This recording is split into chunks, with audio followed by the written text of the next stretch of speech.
I'm your inner dream monologue, and you're fast asleep, so I'll be quick. Great job using the Colgate Optic White Overnight Teeth Whitening Pen before bed. When used as directed, it gives you a visibly whiter smile in just 7 days. So while I fly and talk to animals, you're removing teeth stains with ease. Sweet dreams. And when you wake up, keep on living life to the brightest. Colgate Optic White. Find it at all major retailers. Your brain needs support, and new Ollie Brainy Chews are a delightful way to take care of your cognitive health. Made with scientifically backed ingredients like Thai ginger, L-theanine, and caffeine, Brainy Chews support healthy brain function and help you find your focus, stay chill, or get energized. Be kind to your mind and get these nootropic chews at ollie.com. That's OLLY.com. These statements have not been evaluated by the Food and Drug Administration. This product is not intended to diagnose, treat, cure, or prevent any disease.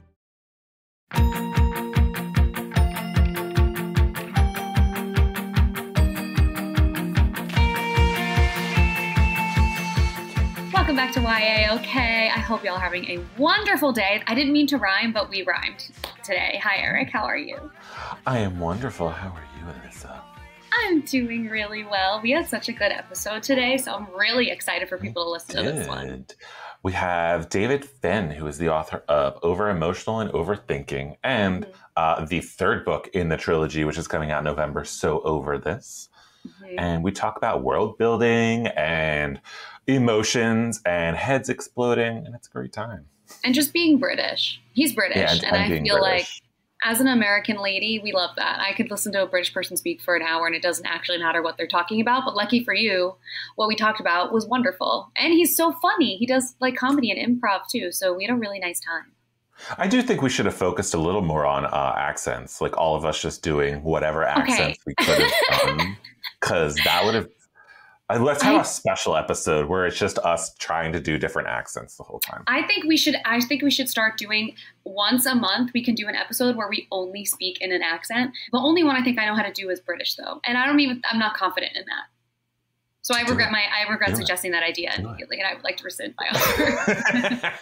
You know what? We're going to figure out a time to be able to do that. And you're going to feel confident. And I'm going to be practicing all day today.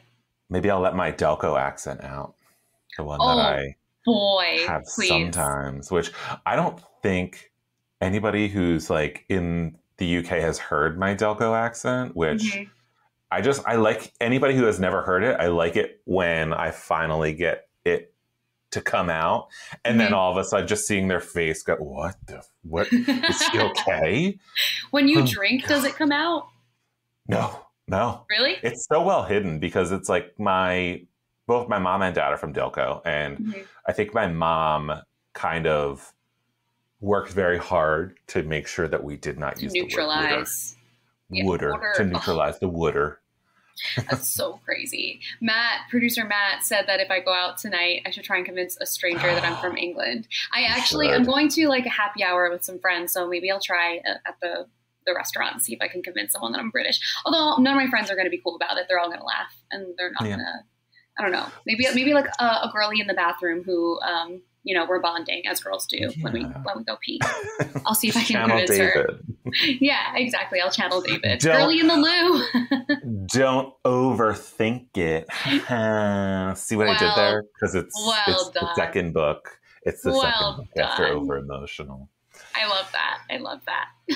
See, now we're supposed to say, oh, we're so over this intro. Let's just start the episode. Brumps.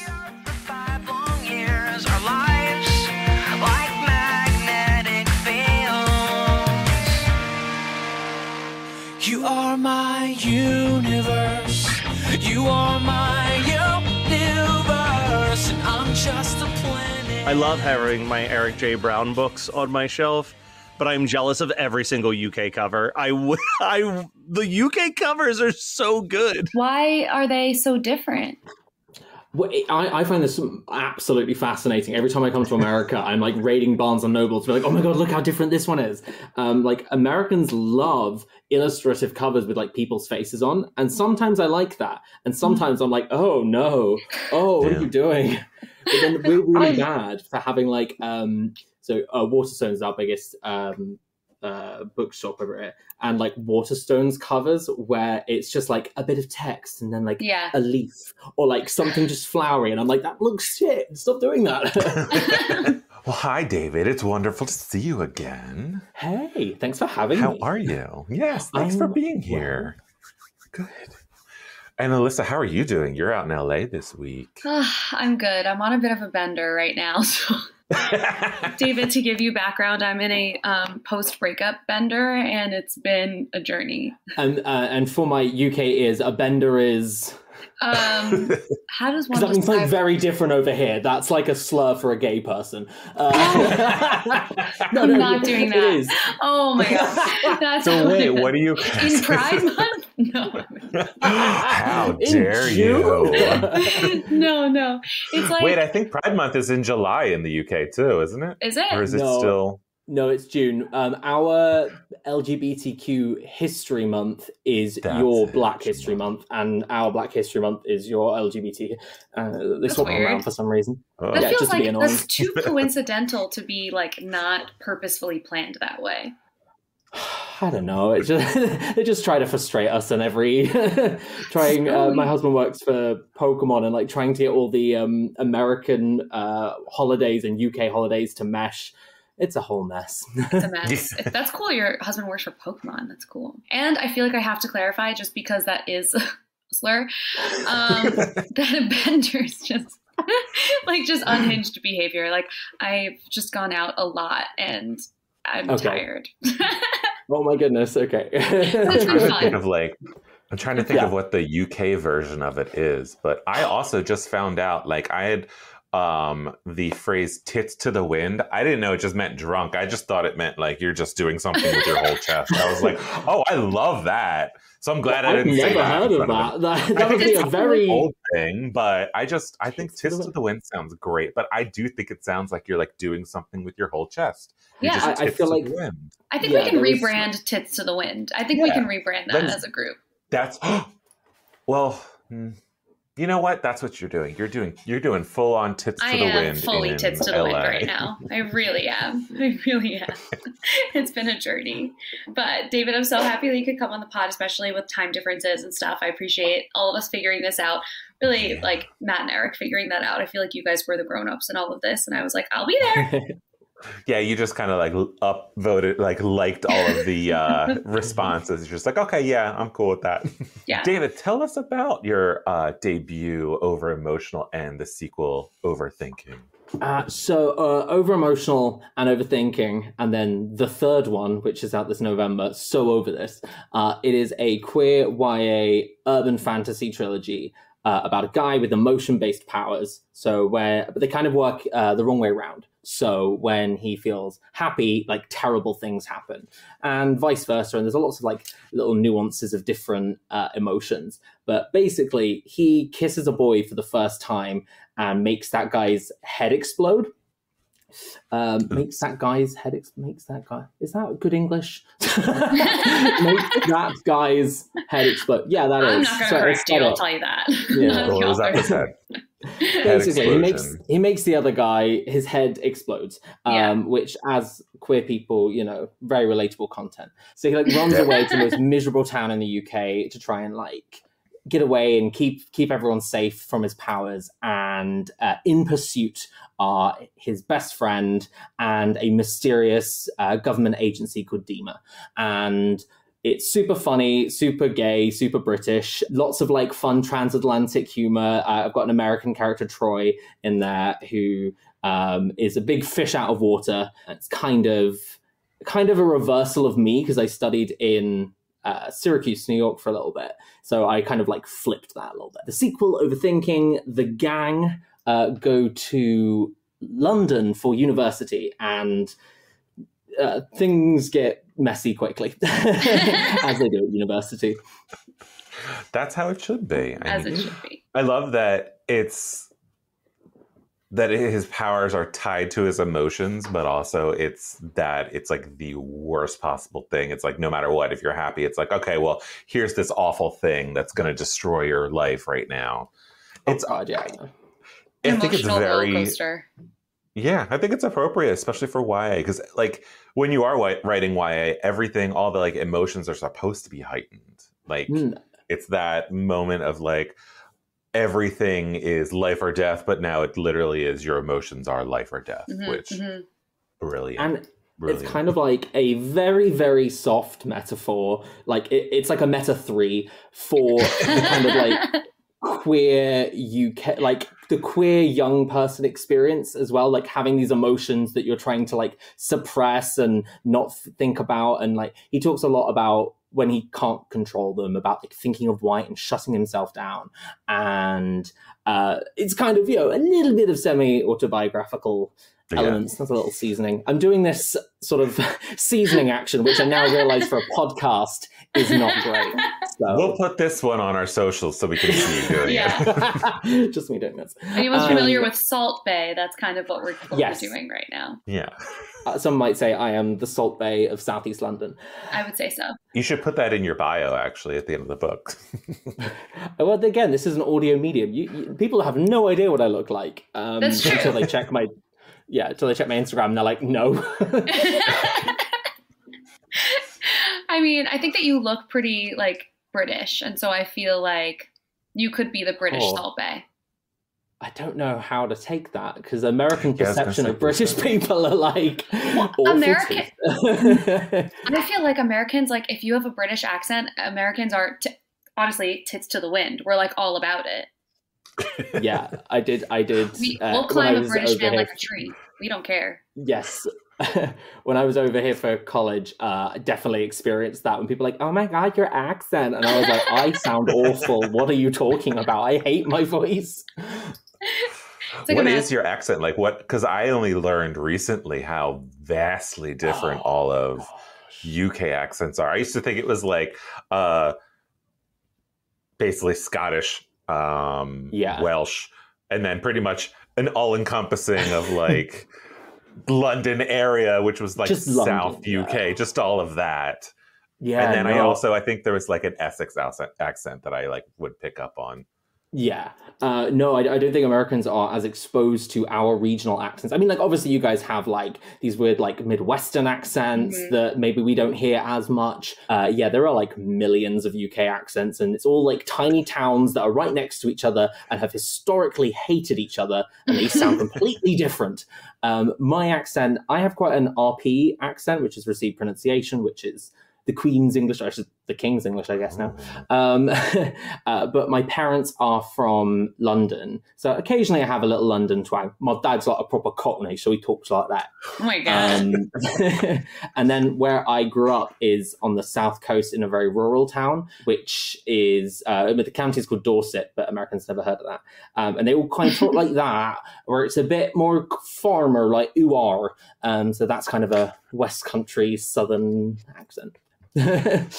I love that. I think we have like, there's a lot of different ones with like Southern in America too, because it's like, I feel like Florida Southern is completely different from like Louisiana Southern, which is different than Texas Southern. And I feel like anytime I've asked a British person to do an American accent, it's either like Valley Girl, like Brooklyn, or it's like Texas South. And I get Texas South the most, which is crazy because I'm from New York. And so like, I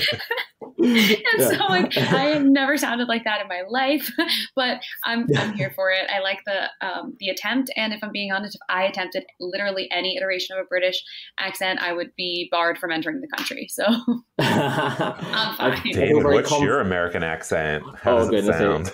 I feel confident in doing American accents, except when I'm around Americans. And then I'm like, I literally went to university. I went to drama school here, and my degree was American theater. So they taught us American accents first. Even now, I'm like, I can't do it. No, I understand. When I'm in the shower, I am positive that I'm passable as a British person. Like if I'm just like going about my day, I'm like making coffee for myself in a British accent. I'm like, honestly, slay, I could do this. No one would even know. I could go undercover. But I will not be showing you that ever at any point. That's fine. Out of respect. I won't be showing you. Yeah. This is a safe place. I think all of us should just do our best accents right now, except for me, because this is my accent. This is me trying to sound as normal as possible. I can't. Even like my mouth can't even produce the I can't. David, are you going to do it? Do you have like, David, do you have like a, I forget what it's called, but it's like the acting thing where it's like a activation word kind of like thing. A trigger where it's like word, you say something and then that's what gets you into the accent. Yeah, a few, but then hang on. So like if I'm doing a Midwestern kind of thing, oh no, oh gosh, that went really south. That went went more Minnesota Irish. For a second. Minnesota. The Minnesota people. Minnesota. Oh, yeah. I can do Midwestern pretty good. God goodness, this is just going to be this podcast. I'm not talking about books. It's just the accent hour. I went to university with a girl from Long Island. She taught me that like phrase to get you into Long Island, where she was like, "I told my daughter not to give the dog coffee. What does she do? She gives the dog coffee. So now I got a dead dog, a dumb daughter, and no coffee." That one's good. Yeah, really you have to kind of thank you. You have to pretend like you have acrylic nails on as well. Yeah, exactly. That was good. I loved that. Thank you. Fine, we'll move on from accent and go back to talking about YA now. Oh, yeah. So I want to know what you said that Overemotional was autobiographical a little bit, but like what was the inspiration for you to kind of go down that like the route of like it's like these emotional powers that this kid has? It kind of started with my husband. He has anxiety that he manages, and we talked a lot about him being like an emotional sponge. So if I have a moment of road rage and I'm like, for me, that's like a flash in the pan anger and it's gone. Whereas he kind of like absorbed it and like held onto it much longer than I did. And so he kind of like actively chooses to be around people with like certain emotional states. And that was just really interesting to me. This kind of like about emotions affecting other people. So I began to like mull that over in my head, and I thought, wouldn't it be fun if it was powers instead?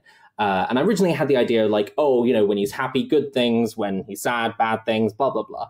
And I kind of thought that was really boring. I was like, where's the like twist? Where's the fun thing? Because the pursuit of happiness is literally the human condition. So what if it was the pursuit of misery? What if he's trying to be as miserable as humanly possible? So I kind of flipped it. And that was kind of like rolling around in my head, gathering snow, getting bigger. And then I had this image of originally, I sort of pitched this originally as a bit more of a crossover-y thing. And it was originally someone losing their virginity and head exploding. Oh, that's rough. More, yeah. Because I have like quite a glib sense of humor. I was like, lol, that's funny. But then, when you begin to think of like the actual horror of that, I was like, oh no, that's this horror. Might be a bit too much. So we dialed it back and we refocused. Reeled it in. Yeah. I mean, that's great. No. And refocused it as what it currently is now. And it's much better for it, definitely. But I thought that was a really fun image and a really punchy sort of start to a book. So I began to slowly like push it out and see where it took me. I'm also obsessed with like secret agencies. I think I had done a rewatch of a Digimon series where there's like a big government agency involved. And I was like, having that, stealing that. So that's kind of where this Steamer agency came into as well. But yeah, that was so the original. You're watching Digimon and your husband works for Pokemon. I mean, I feel like that's a conflict of interest. Wow. Behind enemy lines. Was he disgusted? Was he just angry? He's like, how dare you? And they're like, well, you guys don't stand on Team Rocket enough in the show. Yeah. No, he's a secret Digimon lover too, so he has to go to work. Well, it's not secret anymore.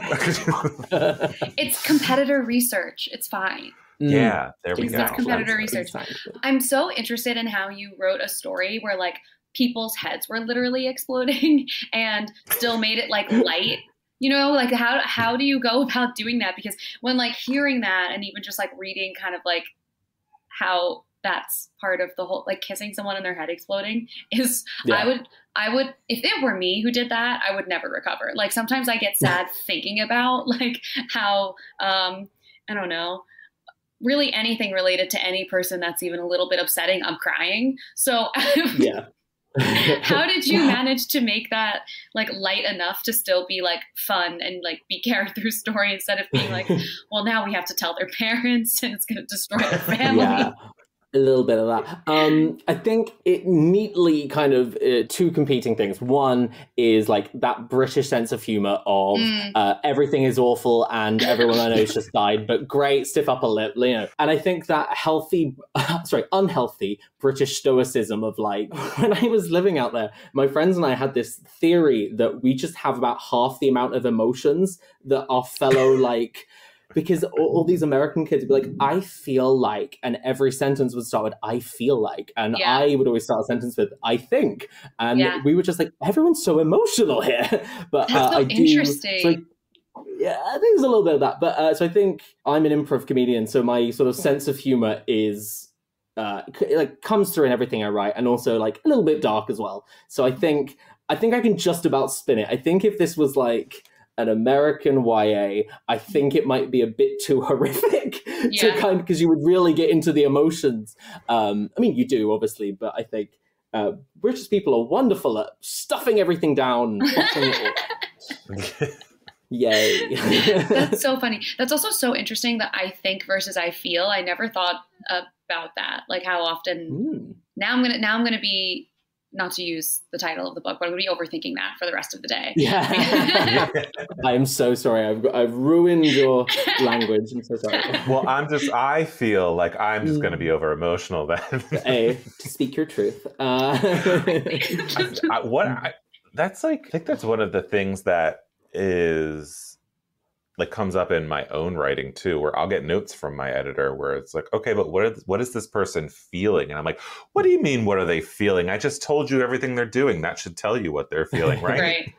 But no, it's like you do need more of the kind of the internal stuff with writing, was you need to kind of get in their head and be like, okay, so these are the emotions that they are going through right now. Do you have things like that usually when you're writing, or especially in this book, did you have a way of physically manifesting the internal stuff to make it kind of read on the page as like action or anything like that?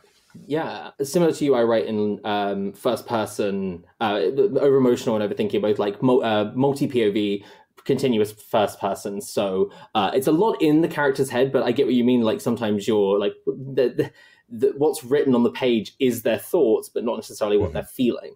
So I definitely get that. But then I also am guilty of going the other way and making it almost a stream of consciousness. So be like, I stubbed my toe, crap, blah, blah, blah. And I'm like, oh, whoa. I don't need to put down every single thought in their head. What's really, I struck upon really early on is that the emotion powers would correspond to something external, something internal, and a color of like sort of smoky, wispy, whatever. Like you can see it on the front cover. Yeah. It's color coded. Also for my sanity, so that I know what's happening where, but also to give it a bit of like zhuzh. So for example, like when Stephen, the main character, is angry, that color is red, but for him that makes like cold, and it's an endothermic reaction, so it's like drawing in heat. So sometimes in the editing process I'm like, I've got the colors wrong, so I have to keep very meticulous notes, but it's all good. That's what an editor's for. I feel like you having color codes for the emotions is like your British way of ensuring that they're included, even if your British mind doesn't want to explicitly say it. You're like, no, I said it. There were feelings because the color changed. Yeah, his hand turned blue. That's an admission of absolute agony. Yeah. Exactly. A flawless system. So while you were figuring those things out, like, was that like, I guess this can go into like the plotter or pantser question, where did you have the entire thing plotted out? Because you had to do a lot of world building for specifically the emotional powers and how it affects him, the world, and like the colors and all of that. Was it like a lot of planning ahead of time where you had to sit down, or did you kind of discover it as you were drafting? A little bit. I write with a skeleton in mind and usually stick to it. I'm quite structured. I'm quite 3-act in how my brain works. Again, I do like long form improv comedy, so I have to have that 3-act structure in the back of my brain at all times to kind of keep me on track. So I'm always thinking about that. But when I started writing, originally, for me, it was more soft magic system versus hard magic system. Is it that just general vibes, like good things maybe make good things, bad things make bad things, super loosey-goosey? And I wrote a chapter and was like, nope, let's make these hard, rigid rules. Here are the rules. Because I found that those limitations and rules that I put on myself were much better. It kind of, a little bit like D&D. I also am a dungeon master where I don't make solutions to the problems. I give the problems to people and then go, well, here's a kit of parts, solve it yourself. So by having these like rules, like X equals Y or whatever, I can kind of be like, well, okay, how would he get from A to B? Would he make a bridge of ice? Would he jump over? Would he push himself over? Would he pull something? And having those tools of those powers really helped. Did that answer the question, or have I gone off on a tangent? I think it's like both. Yeah, both. I will say that's something that happens to me all the time. Whenever somebody asks me a question, I know where I want to go with the answer, and then as I'm talking, I feel like I do kind of jump off of different ideas, and then eventually I'll get around where I'm just like, I have no idea if I answered the question or what it was, but. And that is one thing that I've decided I was going to do, because I'm like, sometimes I would just ramble and be like, I have to find that answer at some point, right? It's, like somebody's somewhere. But now I've just stopped myself and I just go, I totally forgot. Did I answer the question? It's very much you did, because we were talking about the rigidity of your system, your like magic system. Yes, I love that thing of being in a book event where you're like, thank you for your question. I'm going to ignore it and answer my own question. Thank you for your question. I actually wanted to talk about something else entirely different. I like that you have like you're into like Dungeons and Dragons and stuff like that, and I feel like you having that like fantasy background helps so much with fantasy world building.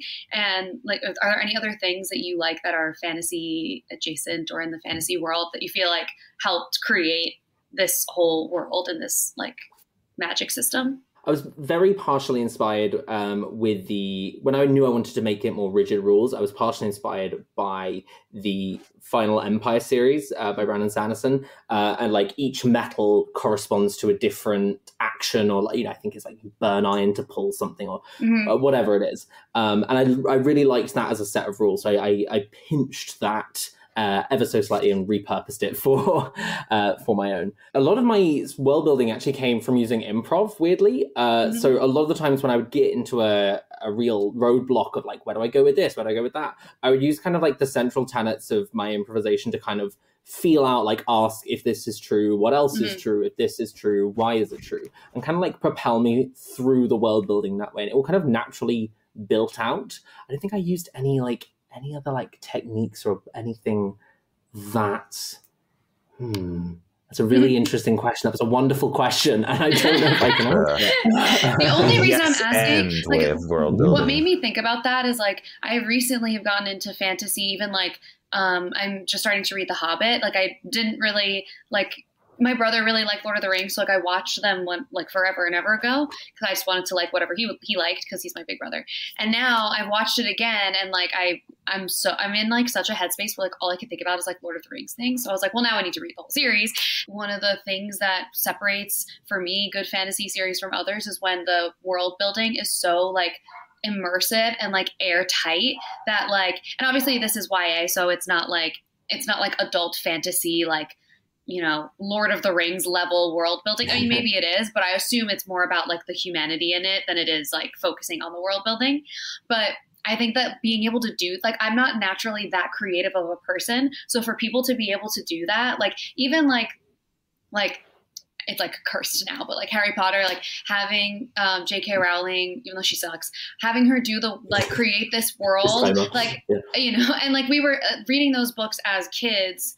I'm sure if I read them now, there'd be like a million holes in the world building that would just be like really glaring and obvious. But as a kid, it felt airtight. It felt so like you could literally live there, and then you can go to like Harry Potter World, and like you can go. I've been to the studio in England before, and like it's just so there's so much there. Like it's almost like it feels so real because there's so many layers to it. So just fantasy world building in general is just so fun. And like creating magic systems is so fun. And being able to be creative enough to do that, like I envy your brain in that way because mine could never.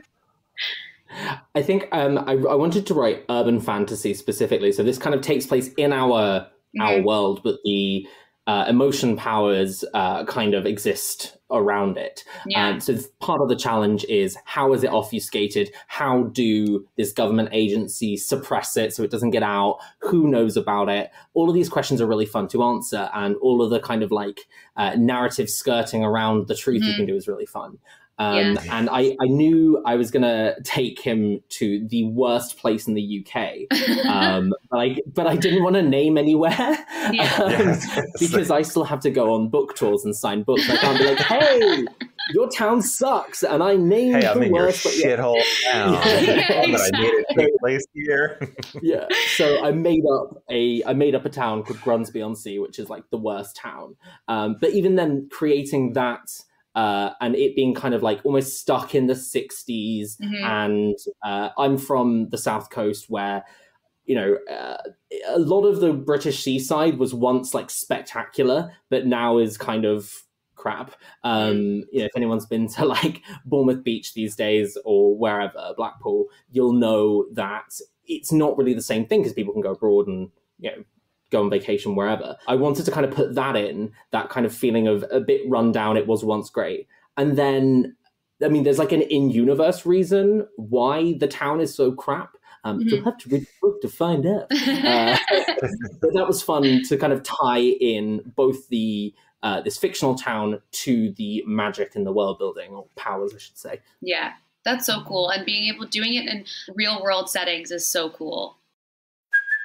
Hey, it's Kaylee Cuoco for Priceline. Ready to go to your happy place for a happy price? Well, why didn't you say so? Just download the Priceline app right now and save up to 60% on hotels. So whether it's Cousin Kevin's Kazoo Concert in Kansas City, go Kevin, or Becky's Bachelorette Bash in Bermuda, you never have to miss a trip ever again. So download the Priceline app today. Your savings are waiting.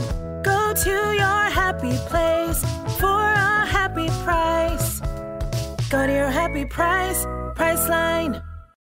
This episode is brought to you by Shopify. Whether you're selling a little or a lot, Shopify helps you do your thing, however you cha-ching. From the launch your online shop stage, all the way to the we just hit 1 million orders stage. No matter what stage you're in, Shopify's there to help you grow. Sign up for a $1 per month trial period at shopify.com/special offer, all lowercase. That's shopify.com/special offer. In the darkest corners of the internet, a nameless, formless entity has been growing. No one dares question where it was created or what it wants, but those who have been entranced by its musings chant its blood-curdling name in unison. Horror Movie Night! Find Horror Movie Night on your favorite podcasting app or at hmnpodcast.com. I love it when there's stuff that takes place in our world, so it's like there's still things that are like easily recognizable to anybody, so you don't have to get hung up on the world building. You can just kind of focus on the plot instead. It's not just like, okay, well, now I have to figure out what this small town is, because there's no such thing as small towns in reality. So you just basically get the real world, and now you're getting to dig in and learn more about the settings and people and how they interact with each other. It almost makes it like more magical, I feel like. Like I was also like a Twilight girly. Reserve your judgment, okay? This is a no judgment podcast. I was Twilight girly. It's a high judgment podcast. We are very highbrow over here, if you can't tell. Yes. I did actually try to read it again during the pandemic. I got to chapter 4 and I was like, none of this makes sense. This is the most ridiculous thing I've ever read in my life. But when it came out, I was a big Twilight girly. And now I think it's even crazy that because it took place in like a real town that actually exists in the US, like it's this literally like middle of nowhere. There is nothing there in Forks, Washington, but you can go and you can see the house that they filmed in, and it's like a huge tourist spot now. Like people go and like to rent the Airbnb, there's like months and months and months of a wait, and it's so expensive. And like it's just so funny because like when you're throwing in this like really intense, like, I mean, and vampires are part of a magical universe, and so like that, all of that stuff thrown into like real world, it makes the real world place also very magical and very cool. So you could have had the town be a real place and go on the book tour and been like, you're fucking welcome, by the way. Because now I made your town cool. I elevated your shithole town. Strutting in like a little Lord Fauntleroy. Before Overemotional, I was writing something else which will never see the light of day. It's firmly in the trunk. But I was like, I'm going to do... Yeah, no, Eric, it's bad. But I was like, I'll do epic fantasy. I'll do is it second universe, whatever. Set in a fantasy world. And I kept running into issues of like, how do you describe like a lift or an elevator? How do you describe that in a way, like without using the word or whatever? And I was like, oh, this is such a boring thing to waste word count on. Yeah. Whereas at least if it's set in the real world, you can be like, yeah, they got in an elevator. Move on. Move on. That makes sense. That's the one thing I like. I'm not ready to write it yet, but I've been like kind of brainstorming a fantasy, and for the longest time I was trying to figure out, I was like, okay, well, this specific group of people is going to be speaking this other language. I'm like, how do I make up my own language? And then I realized, I was like, after months and months of thinking about it, I finally went, wait, all the other people are just going to be speaking English. They don't call it English, but they're speaking English. So why don't I just take the other language that's real and I'll just call it a different thing instead? So I just started doing that. Yeah. Beautiful. I think you could totally lift things from our world and put it into a fantasy world, but just kind of be like, okay, who cares? It's called a lift. That's it. Because it lifts you. Exactly. And to elevate your point, Tolkien. Wow. I do comedy. Oh, God. People refunding their tickets as I... Don't worry, we'll edit that part out. Yeah, edit it out. Get it out there.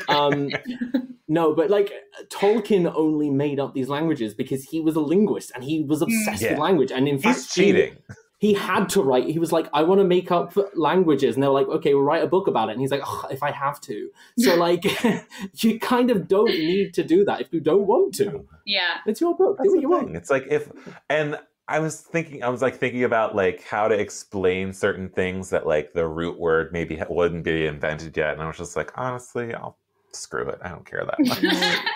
I want you here for the story, not the world building. I'm your worst nightmare. And then I'll probably get like 12,000 emails when it finally does get published, or I'll just get a bunch of notes from my editor saying, no, you can't use this word. That didn't exist. I have a special visitor. My friend's dog came to say hi. Oh my God. Oh, hello. Who is that dog? His name is Sugar, and he has an underbite. Oh. Clearly. I like how he paused to show it off, too. Yeah. A lot. Okay. Sugar. David, I want to talk to you about writing a sequel because that's something I know about and I know how frustrating it was. And I want to know if it was just as frustrating for you. Wait, you've written a sequel? I might have written a sequel or two in my time. Hey! Yeah, writing a sequel is, I feel like no one says it, but literally everyone says it. Writing a sequel is such a pain in the tits. Like, on the one hand, it's really fun to go back to the same characters and like dip your toe back in and be like, oh, this is like a warm bath. I was about to say that someone else has been in. That's weird. You're re-entering the same bath. You're getting in a hot tub that may or may not have the right amount of chemicals in it. Exactly. There's a layer of film on it. No, you're getting into this lovely warm bath again. Everything's where you remember it being. But then you have to do more things with it. And I sold Overemotional as a trilogy. I was writing it as a standalone. And when I got to like the last couple chapters, I was like, maybe I'll leave the door open. And then when it sold, my publisher were like, great, do that. I am a bit of an unusual case because my contract and my turnaround was ridiculous. I sold book 1 and then I had to write and hand in book 2 within about 7 months. And then same for book 3. My publisher basically wanted all 3 books out within a year and a half. So smoke has been coming out of my fingers while I type, and it's been a lot. But weirdly, having that weirdly tight deadline kind of propels me. It means that I kind of don't have a chance to kind of second guess myself. Did mean that I couldn't experiment, I guess. If I wanted to write a chapter from a different point of view, I couldn't really do that. But it just meant that I had to get it right first time. Yeah. But I knew I wanted, with Overthinking, I was like, I want to add an extra element to it.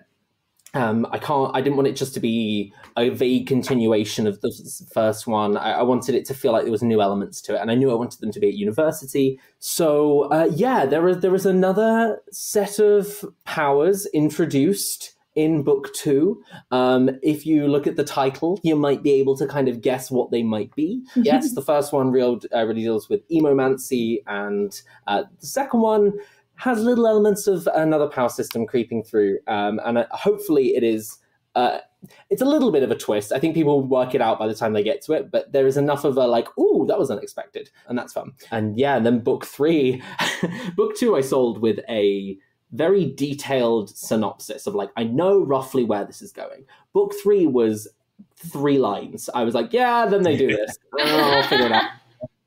And then they asked me to write it, and I went, oh shit. So I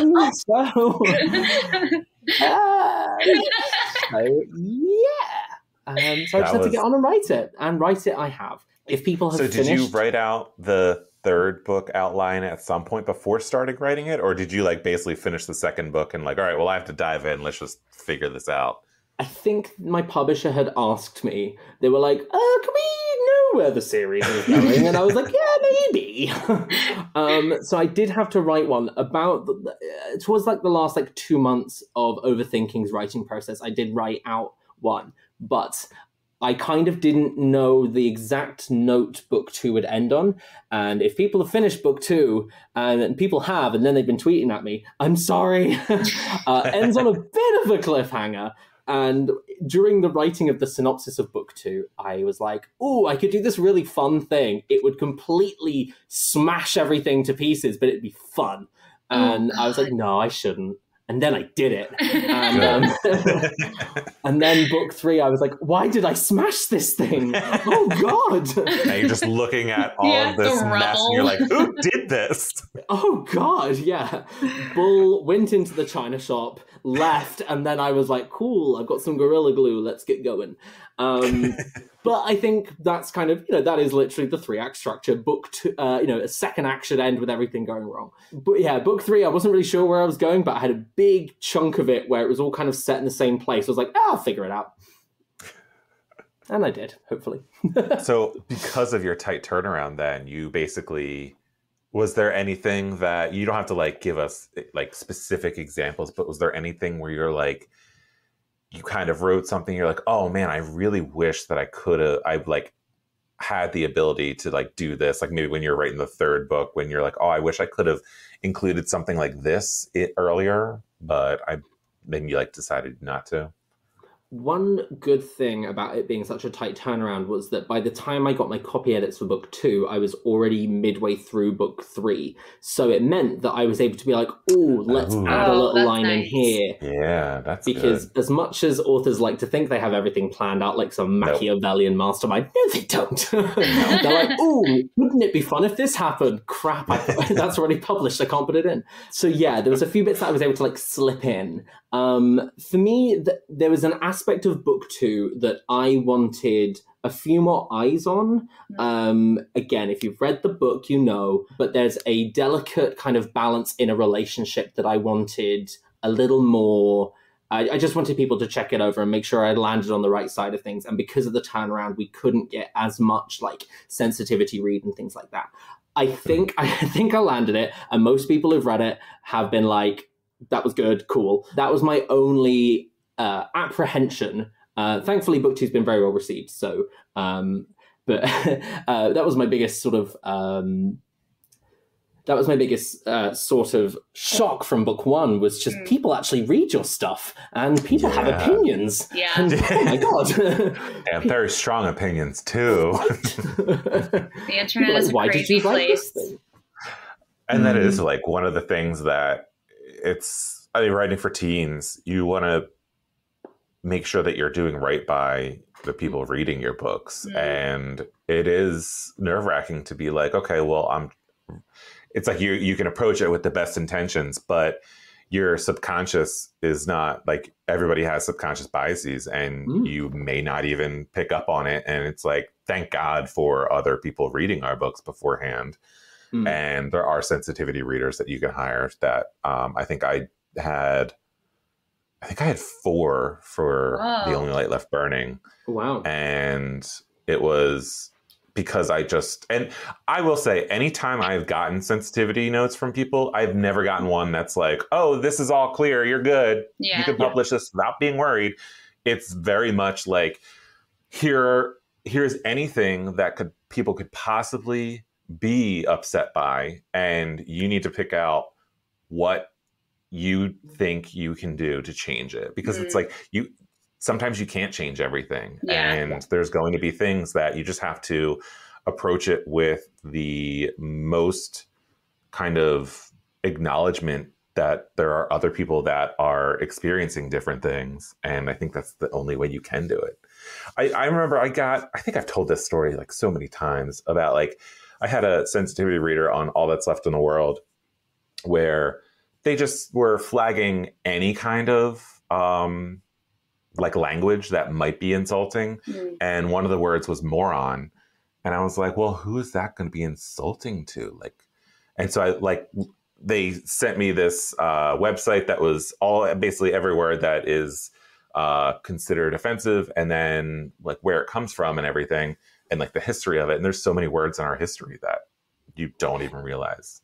Yeah, like with pulling that thread. Yeah. With moron, it was that the reason I changed that, I stopped using the word, is because it was like, it's that. And I think idiot they were diagnoses like back in the 50s. And so because it is a medical diagnosis, I was like, oh, okay.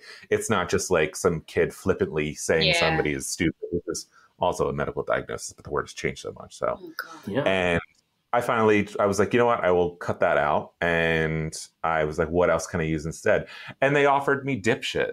So now I use dipshit. Yeah, much better. Every time I use the word dipshit, it is. And every time I use the word dipshit, PC my queen. editor highlights it now and says, love it. Love it. This is the thing. It's like sensitivity readers aren't a monolith. And I think there is a tendency for sometimes people to think like, oh, it's pass a read, tick, that's done. And it's like different things, different people. I do think there's also a layer of nuance and context. When I was writing book one, my editor was like, would you like to put in trigger warnings? And I ummed and erred about it, because I feel like sometimes out of context, a trigger warning can seem worse than it is. Like, I used the example on a TikTok once of like, if you said like, this book has, slurs and coercive relationship and all of this, that's Heartstopper. Like, that's like the most, beloved kind of like squeaky clean teen thing right now. But you could spin it anyway. So instead, I opted to do an author's note at the start with putting the things that were potentially, I don't want to say triggering, but potentially upsetting in the context of which they appear. So it's my way of being like, hey, these things are in the book, but here's how it's not shown. It's this, it's that. And I was the second book did the same, and I will be writing the third one as well. I think it's just a little bit nicer.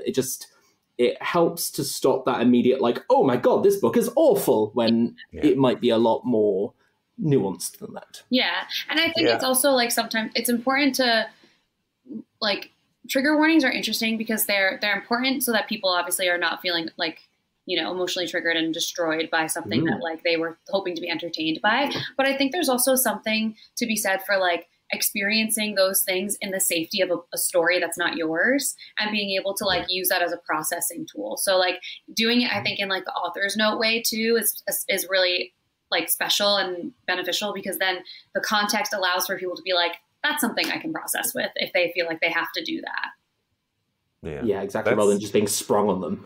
Yeah. It's content warnings are always something I'm thinking about. Like none of my books so far have content warnings, because I have just been nervous to do it, because with book bannings in America, the parents who are going through and being like, oh, get this book out of our libraries, they're not actually reading the book. They're going based on what other people are telling them is in the book. And so I have no intention of giving them a list of things that they could put it on a piece of paper and say, get rid of Eric J. Brown's books. It has the following shit in it. And so that's like, they've kind of weaponized content warnings in America. And I hate that. It's like, it's just this one page in the front that they can just go to and say, okay, well, there's sexual assault in this. There's violence. There's child abuse. There's like whatever they deem inappropriate for every kid in this school. They just put on a piece of paper. And I'm thankful that there are like websites like Storygraph. So if you out there are listening and don't know what Storygraph is, there's a website where you can go look up a book and it'll tell you all the content warnings. And it's people who have basically read the book will upload content warnings. They'll tell you what is in it. And there are ways that authors can join and kind of give approved content warnings. And I've been thinking about doing that and just kind of telling people who might need it, just go to Storygraph instead, because I don't want to publish this and basically put it in the beginning so that everybody can be like, oh, well, this gay book has all of this stuff. Get it out of our libraries. Yeah. Goodness me. Sorry, that really threw me for a loop, because we don't really have many book bans over here. And I was like, oh my goodness, I hadn't even considered that. That is astounding. I've done more school events in the UK than I have done in the US. Wow. So, I mean, that's crazy, Eric. Yeah. I didn't just consider because it's that. America. Yeah. I mean, I feel like it's one of those things where you kind of have to like weigh out the pros and cons of both, because at the end of the day, it might just be easier for people to just kind of like access it immediately in the front of the book. But I do think that it has the potential to remove the book from more people than would actually need content warnings if they picked up the book. And I feel like people who approach a book and know that they need content warnings, they do know how to seek it out and they know where to find them anyway. So it's always one of those things where in the future, I would love to just have content warnings in the beginning. But right now I just don't. I'm anxious to, because I don't want to make it easier for dumb parents to ban my books, which is already difficult. So are you done writing book 3 in the Overemotional series?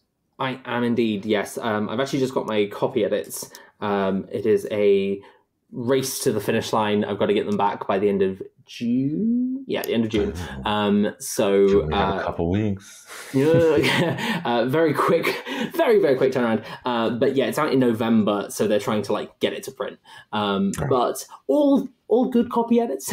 nothing catastrophic, which is what you like to hear. You don't want to see someone being like, "What have you done for these months?" When I turned in my draft, my like final, quote unquote, final draft before copy editing of All That's Left in the World, I just remember that first copy editing was, I think, the hardest copy editing I have had in all 3 of my published books. Just because I had moved so much around in the last half of the book. We were talking about earlier about like using real locations. I always tried to use real locations in All That's Left in the World because they're going down the eastern coast of the States. Turns out when you're basically changing the way the second half of the book is, and that's most of where they're traveling, all of those locations get swapped around. Oh, God. And then they just don't make sense anymore. So that I was getting like 10 notes every single time again. How did they get here? Because this is 90 miles in 1 hour. That's not possible. So I learned my lesson.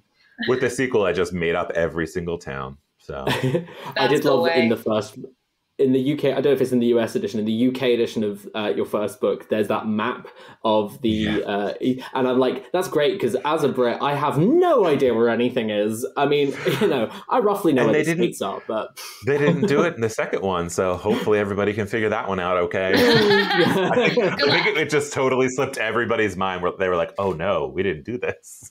I have been carrying an atlas around as I've been reading it, so it's all fine. Yeah. Good. That's prepared. So you're doing it the immersive way. The immersive way. That's so funny. So what are you working on in the future? Do you have anything kind of that you're planning? I feel like you need to take a vacation. Want to talk about? Yes, I do need to take a vacation. However, I'm now out of contract, so I also need that thing, money. So I've heard of it. No, publishing. Yeah. Publishing is a relentless treadmill. And just when you're like, I can relax, you're like, maybe I shouldn't though, because I need to write something else. Because trying to sell something, you obviously need to have something to sell. So I am. Once I've got my copy edits out, I know what I'm writing next. I've got my notebook bought. I've got everything kind of ready to go. I am writing a sci-fi, but very chill. Think like Cowboy Bebop, really like accessible, like romantasy, but with sci-fi. And if like the overall thesis of the Overemotional trilogy is like love being this like quite literal power for good, I kind of want to explore the opposite and be like, what absolutely shitty things would you do for love? And I don't want to. I'm gonna hold my cards a little to my chest, because I've got a great one-line pitch, but we'll just have to wait to see. We'll just have to wait. Yeah. Then I guess we'll just have to buy So Over This when it comes out in November, and then keep an eye on when your next book comes out. Don't worry. Well, knowing my luck, it'll probably be next week, and then and you'll never rest again. Days. No, never. So we like to end the show by talking about what you're reading now. What are you reading, David? Well, coincidentally, I'm reading The Only Light Left Burning. I am. What's that one about? Interesting. It's okay. No, it's fantastic. Eric knows. Thanks for coming. Abort. Eric knows I read the first one, All That's Left in the World. I read that on a flight from Florida to the UK, and I stayed up all night with like red eyes and finished it in one go because it's so fantastic. This time I thought I'd pace myself a little bit, so I'm reading that, and it's wonderful. The UK cover is incredible. Just a slow burn, emotional devastation. Yeah, I will be having words with you once this is over with. Very stern words. I'm also chipping away at A Day of Fallen Night by Samantha Shannon. Big fan of Samantha Shannon and big dragon books in general. But I am also heavily dyslexic, so it takes me a while to read. And you picked an interesting career as a person who is dyslexic. Why are you living your life on hard mode?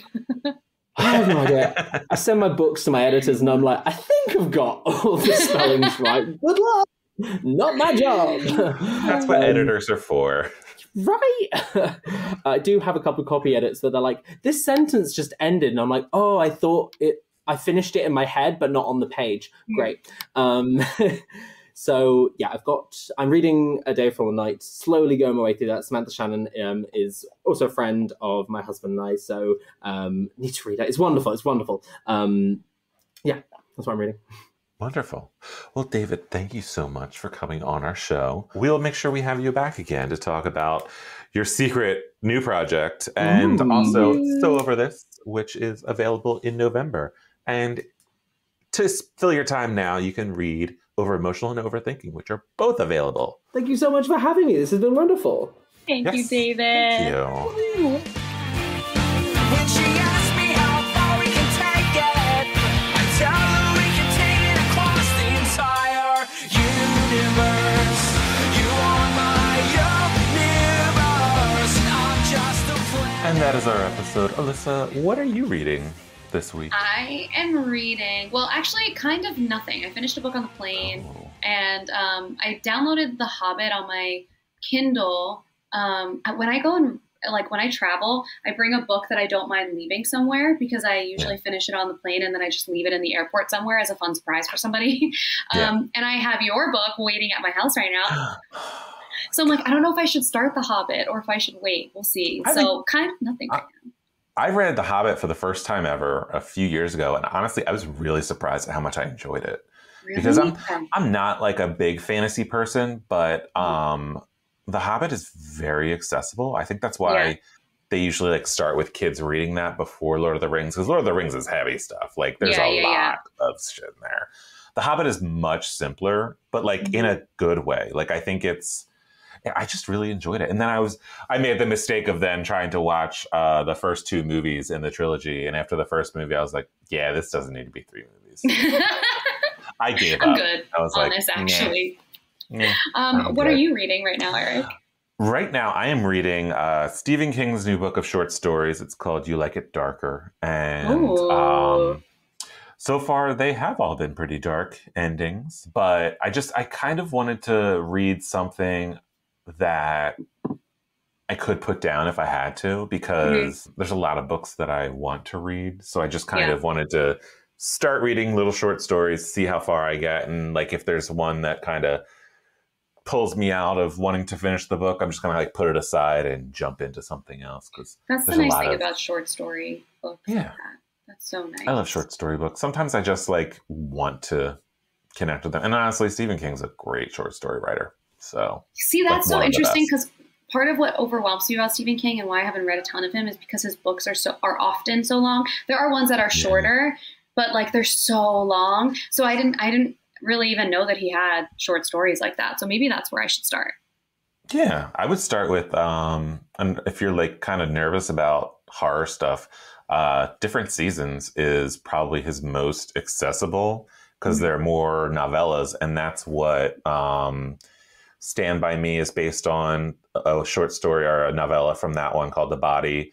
The Shawshank Redemption is based on his novella, which is called Rita Hayworth and the Shawshank Redemption. Interesting. I think there's a third one in that. It's 4 novellas, but Apt Pupil is the other one. Okay. And then the 4th one, I don't think will ever be made into Breathing Method. That one won't be made into an actual thing because it's producer Matt says it's bad. I think it's more just bizarre and disturbing, and I don't think you can make that into a movie. Okay. Yeah. Okay. Noted. I think I'm gonna get through my little Hobbit book first, and start with the Hobbit, and then go to mine.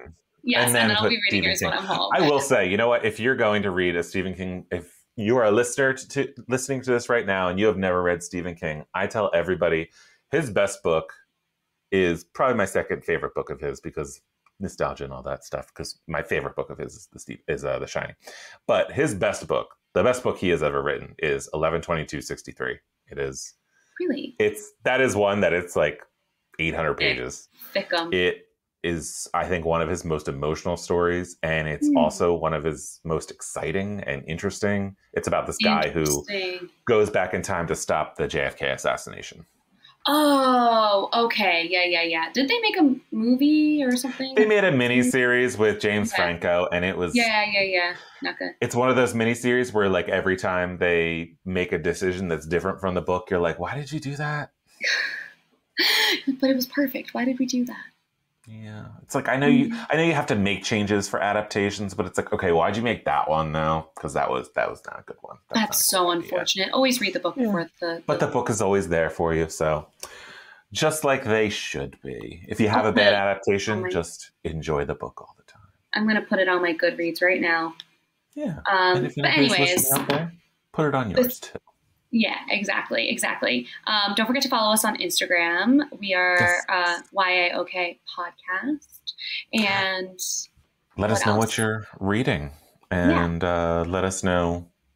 Give us some reviews. We still haven't read any online. Are we ever going to get them? Ugh. I know that there's people listening. There's people who are leaving reviews and stuff. I think we have like 5-star reviews. It's great. Okay, we love it. We love to hear it. That makes me happy.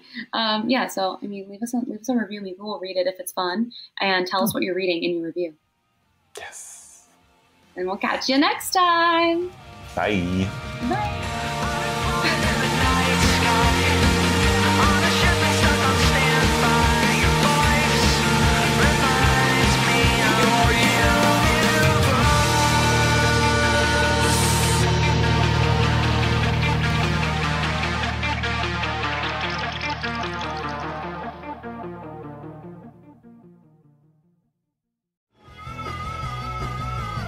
You're listening to the Geekscape Network.